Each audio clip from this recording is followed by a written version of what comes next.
Hello and welcome to Travel Babble with Basha. I am Basha, your hostess today as we explore the luxury of a 2-bedroom villa in the Haven on the Norwegian Getaway. Oh, wow. If you want luxury, this is the way to go. Now, I was on a transatlantic cruise coming out of Copenhagen, Denmark, back to the U.S. The nice thing for me, it was a last-minute redeployment of the ship. The ship, which holds almost, I believe, 4,000, was almost empty. There were 720 passengers on this cruise. There were 1,500 crew. We had 2 crew for every passenger. We were spoiled. We got to know the crew as we sailed. Because of the low number of passengers, many of us were upgraded. Whether you went from an inside to a balcony, I went from a balcony to the Haven. Not just the Haven, but a 2-bedroom villa. Now the funny thing here is, I was sailing solo. 95% of the time I sail solo, but I usually run into people I know, but I had a 2-bedroom villa for myself. Sounds funny, but I enjoyed it. I loved it. I was doing some work and I had some different meetings on the cruise, so it worked that I could use one as my bedroom and the other room as an office. First of all, you have to get into the Haven. You have a special card, a special access on your card that gets you into the Haven. The Haven areas are locked off. Now, during a normal cruise, these staterooms in the Haven go for a lot more money. As I said, most of us, because of the low capacity, were being upgraded. So it's a locked off area. You wave your card. If you have Haven access, you can get in. On the Getaway, I would walk in. There was a concierge there that you could ask just about anything, and he could find out, help you. He could make reservations for you at restaurants, at shows. We really didn't need them at that point, but on a normal cruise, that concierge is there to help you with everything. There's also a nice seating area in the Haven area where people would hang out. There's a bar that's just for the Haven people, and there's a restaurant, and I will talk about that in a minute. The room then was down the hallway. It was just off of the courtyard area. As I walked in, I was amazed. I've stayed in some nice rooms, some nice balconies, but this was over and beyond. So I walk in, and there's a door on my left, and I go in there, and that's my second bedroom. It was just a small room. It had a couch that folded out, and then it also had a bunk that would come out of the ceiling. There was a very small closet there, and there was a ladder that was by the closet that you could then bring over if you brought that second bed out of the ceiling, that you could use the ladder to climb in. Obviously, being by myself, I didn't have a need for that bed. All the bedding is also in there. That bedroom also has its own bathroom. It's a typical, what I would say, sail cruise ship bathroom. Nothing major, nothing big, shower, toilet, a sink, a single sink. It did its job. Now, if you had come in the front door and you kept going straight, you walked into the living area. Right in front of me was a table. Now, this table was very useful, especially if you want to have a family dinner, or maybe you're cruising with a loved one and you want to have something romantic and private. They will bring you room service into your room. They will put white tablecloths all over. They'll put the silver down. They will decorate it. They make it look very nice. You have a butler in the Haven, and the butler will take care of all of that. If you order room service, even if you call the regular room service, they will switch it over to your butler, and your butler will take care of getting the food to you and taking care of setting it up. I ordered breakfast several days because I would be up late working, and then I would come in and I would have my butler bring me breakfast.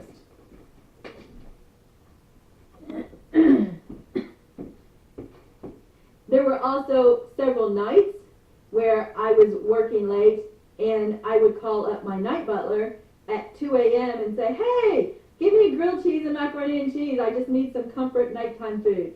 and they would bring it in and they would set it up on my table. And I could choose to eat at the table, or I could eat on my couch if I preferred. So the table was very useful. Also, over to the left, across from the table, was kind of your drink foods area. There was a coffee machine. You could make tea. Now, I had some issues getting that to work, but that was fine because I would usually drink something out of the room, or I would have it brought with my breakfast. But there was facilities over there to make your own coffee and your own tea. There was a little refrigerator there to store anything and make it cold. If you walked on past the table, there was a couch, very comfortable. I spent some afternoons taking a nap there. I would bring one of the blankets that belonged in the second bedroom. I would curl up with it. And my room steward, he probably laughed every time because he knew he would come back and he'd find the blanket spread out and he'd fold it up for me. Really nice at the end of the couch for my next nap. He has put it away a few times, and I think he decided that he might as well just leave it out because I kept pulling it right back out. But I had a nice couch. I had a very nice coffee table beside the couch. The first day, there was a very nice bouquet of flowers. Those lasted for a few days, and then they kind of wilted and disappeared. On the ship for 2 weeks, the flowers weren't going to last for the full 2 weeks, but they were nice while they were there. One of the other things that was nice in that room is every day I would get some type of a treat. I got a fruit plate of fresh fruit that stayed in there for several days because I would grab a piece of fruit maybe for a snack in the morning or a snack in the afternoon. But then I also would get some chocolate-covered strawberries. I got a bottle of wine. I got some other miscellaneous type snacks in the afternoon. Very nice. Now, if you go on past the couch, over to across from there, there is a desk. Very nice desk. I also had plenty of room to set up some things. There were a few times I did set my laptop there when I needed to do some meetings, and the background was better than being in the second bedroom for people who were watching me on Zoom. So I would sometimes bring my laptop out there. In between the couch and the desk was the door to the balcony. The balcony was nothing fancy. It did have some nice chairs, maybe a little bit of an upgrade from some of the balcony chairs in the other rooms, but still just chairs. Nothing big. It was not a huge balcony. I was surprised, but I was fine with that. It was plenty big enough for just me. Back in the living area, there was a door that went into the bedroom. The bedroom was nice. It was mostly taken up by a king-size bed. This was definitely a king-size bed. There was no question about it. It took up almost the entire room. If you walked around to the left of the bed, there was only a very narrow area to walk between the bed and the wall. So you weren't going to be hanging out there, but it was enough for somebody to go up and get in the bed. At the end of the bed were the closets. Again, there was a little bit of a tight squeeze to get into some of the closet. There were several closets along that wall. The ones more towards the one side were a little bit harder to get into than the ones on the other side. At the end of the bed was your TV. In fact, there were 3 TVs in this suite. There was the one in the master bedroom, the one in the second bedroom, and the one in the living area. So you could have your choice. I sometimes kept 2 of them playing the same channel because as I walked back and forth between rooms, at least it was playing. And I like to have noise in the background when I'm working or even if I'm taking a nap. So that was nice for me. On the right of the bed was a nice big vanity with a big mirror and shelves. Plenty of room for me to put out all my stuff. As I said, I don't pack light, but I don't have a lot that needs to go there. So that was plenty of room for that. The piece de la resistance, if you want to say. I've said some really nice things about this room. But if you walked into the bathroom from the master bedroom, remember I said the other bathroom was normal? This was anything but normal. As you walked in, on your right, mirrors, double sinks, tons of storage, tons of shelves.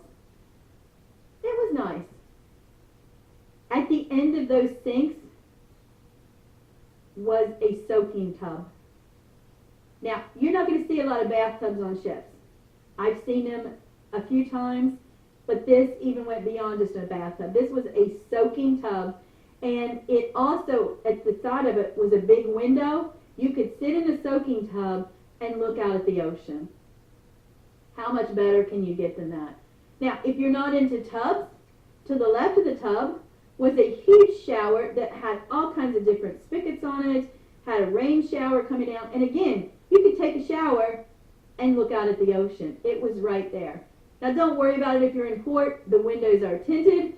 People cannot see in, but you can see out. The only problem I had with that is you're looking out, if you're taking a shower and you like hot showers like I do, it tends to steam up the windows, so you can't see out quite as well. But it was an amazing experience to be able to take a shower and feel like I was right on top of the ocean looking out that window. Over closer and on the other side of the shower, there's another stall. Everything on that side had doors. So there was a toilet was off on its own with a little door. Now these were all clear, maybe a little opaque, but you could see through them. So people were using those bathrooms together. You have to like each other. You have to be wanting to see each other. Otherwise, somebody could use the bathroom in the other room. There were bathrobes that were available. There were slippers that were available. It was not just luxurious, it was beyond luxurious. I really liked it. Now, outside of the room, as I said, there was your own private bar. The bartenders, if you hung out there very often, got to know you. They got to know what you liked, and they would watch you. If your drink got empty and you wanted more, they would automatically get it. Down the side was the restaurant. Now, the restaurant is only for people in the Haven. You can have people come visit you and go to your room, but they can't take part in all the other amenities. So they generally cannot go in the Haven restaurant with you. The thing about the Haven restaurant, the food is upscale. A lot of other places, the main dining room on the ship, you can't get some of the fancier steaks and lobster, or there may be an upcharge. In the Haven restaurant, it was on the menu every night. It didn't do much for me. I don't eat steak, I don't eat lobster, but what I did eat, the food was amazing. During breakfast, they have a bar over on the side where you can get like fruits and some other bread type objects to eat, but they also bring you whatever you want.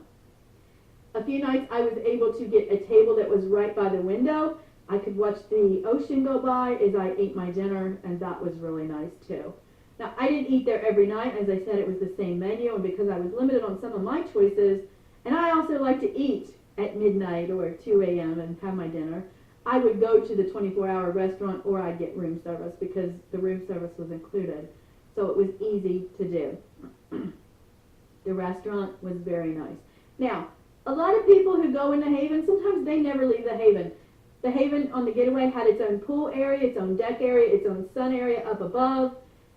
And for many people, that's enough. I like to take part in a lot of the ship's activities, so there were people who were coming in for the night as I was heading out. But the deck area was nice. I had breakfast out there a few times. I had some snacks. They had different teas and coffees on the table, and they would have snacks. I had cookies, and I had gummy bears. You couldn't get gummy bears anywhere else. I had gummy bears sitting out there, reading a book, sitting by the pool. So that was very nice.